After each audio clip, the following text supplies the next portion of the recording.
So, you're visiting South America, and you make your way onto the fishing town of San Felipe in Baja California. Long beaches, great weather, good vibes, you name it. Since it's such a good day, you decide to take a boat ride onto the Sea of Cortez to enjoy the sea breeze. But as you're chilling in the boat, you spot something in the distance. You're probably thinking, oh shit, is that a dolphin? Cool.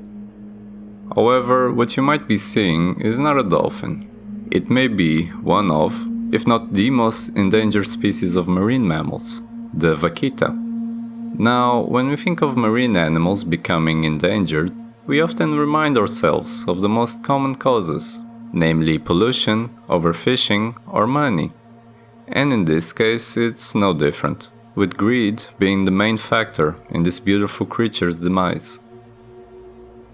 Only been proven to exist and established as a species in the 1950s, the so-called small cow in Spanish has dark patches around the eyes and mouth, and sports a triangle dorsal fin, similar to what you would see on a dolphin, forming a somewhat unique and honestly cute appearance.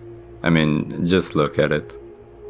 There are also differences between genders, with the females being larger in length, reaching 1.5 meters in size, and males falling short with only 1.40 meters on average. Females also have larger heads and flippers, but the male has a higher dorsal fin. This part. The vaquitas aren't really picky when it comes to food, surviving on a relatively diverse variety of small fish. When observed, if you can observe them at all, unfortunately, they tend to roam around either alone, in pairs, or with a calf. Big gatherings of something like 10 individuals have been reported, however I doubt that with the current population, numbers like this are still possible. The vaquitas only inhabit the Sea of Cortez in Gulf of California. Yes, that's right, this is the only place in the world that they can be found, at least that we know of. Since this is the only known place that they inhabit, you would think that it would be easier to monitor and protect them. But several factors make this task incredibly difficult. For starters, the vaquitas are really elusive, and at the sight of a boat they run away. But the major cause for concern is illegal fishing. The thing is, fishermen aren't exactly fishing for vaquitas. Oh no. Their main target is another species, which also happens to be endangered, the Totoboas. Totoboas inhabit the waters next to the fishing town of San Felipe too, and their fishing has been forbidden. But this isn't a deterrent, as we will soon see. They have a similar size to the vaquitas, and need a certain type of gill net to trap them. Since both the Totoboas and vaquitas are similar in size, both of them would get caught in them. The thing is, these nets have been banned for 20 years now, and the government even handed out other nets to fishermen that were supposed to replace the old ones, in order to not catch any of the two species. So, why are these nets still being used today? Well, because of greed and necessity, and the black market. Chinese medicine is known to have a lot of weird shit to cure you or to make your dick hard. And of course, these medical ingredients often fetch a very hefty price in the black market. The Totoboa's bladder is, of course, one of those ingredients.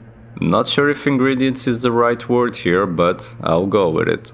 The cartels are also involved with this, with them facilitating the trade over to the black market, so they can get a paycheck too.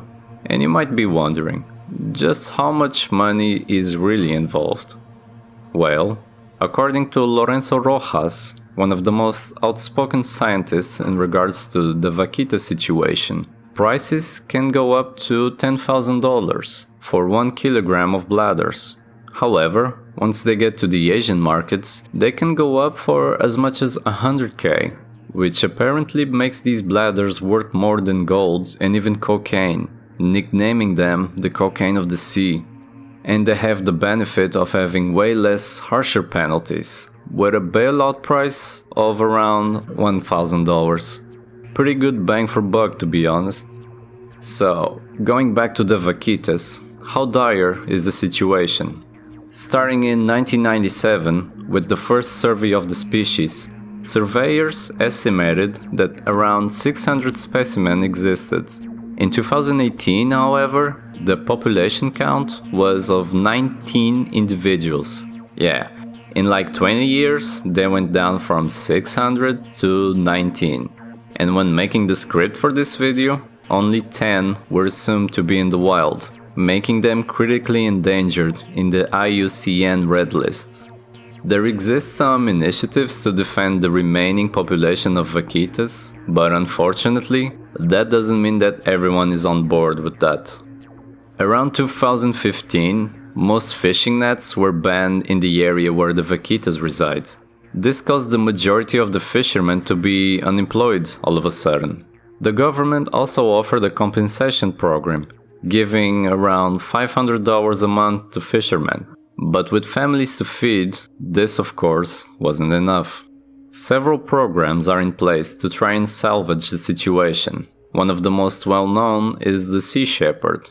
The Sea Shepherd, in collaboration with the Mexican Navy, has been patrolling the seas in the area in the hopes of removing the deadly fishing nets from the waters, with the intent of saving the vaquitas from further dismay or extinction.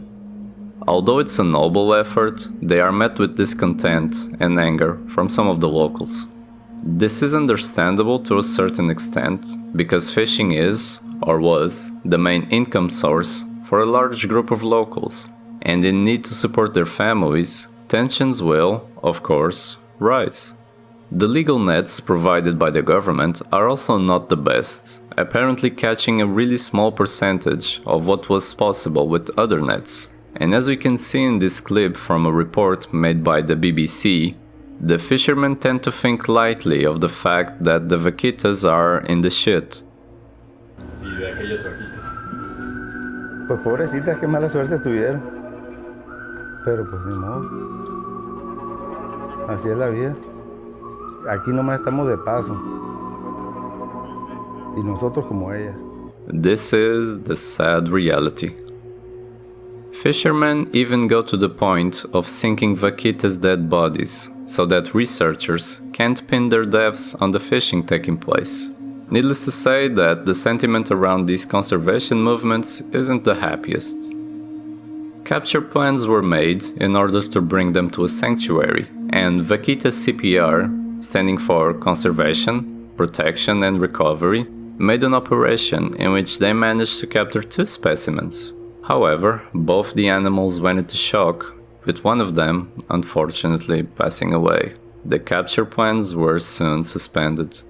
In other more recent and more positive news, Operation Miracle, in collaboration with the Sea Shepherd Conservation Society, the SEMAR, or Naval Ministry, and the SEMARNAT, the Environment and Natural Resources Ministry, have apparently spotted 7 or 8 adult individuals and 1 or 2 calves in other Mexican areas. This is great news according to the Sea Shepherd, because it shows that their efforts are not in vain, and that the species continues to reproduce and has a chance to survive on their own.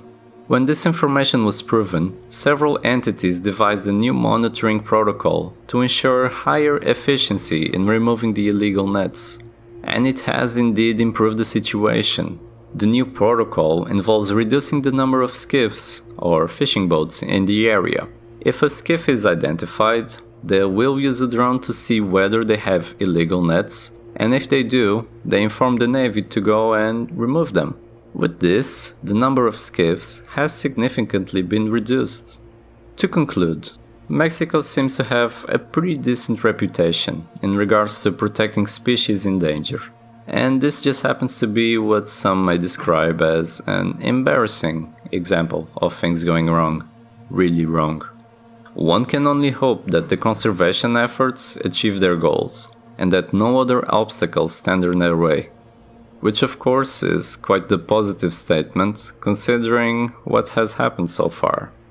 If you wish to support the vaquitas, links will be in the description to programs which are helping to protect them. I would like to finish this video with a statement made by Alejandro Oliveira, who is Mexico's representative for the Center of Biological Diversity, that I found while doing the research for this video.